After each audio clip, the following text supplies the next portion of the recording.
ময়লা আবর্জনা সরিয়ে খালি হাতে অবলীলায় সাপ উদ্ধার করে আনলেন এক সুন্দরী তরুণী। সাপ দেখলে যেখানে হাত পা ঠান্ডা হয়ে যাওয়ার জোগাড় হয়, সেখানে কোনো সুরক্ষা ছাড়াই সাপটিকে ধরে নিরাপদ স্থানে ছেড়ে এলেন তরুণী। পরনে কালো ব্রালেট টপ, কালো প্যান্ট, খোলা চুলে সাপের খোঁজ করতে আসেন তিনি।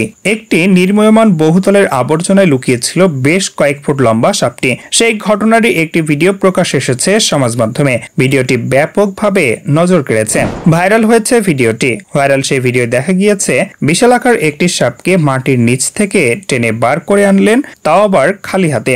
প্লাস্টিকের গামলার নিচে ঘাপটি মেরে লুকিয়েছিল সাপটি।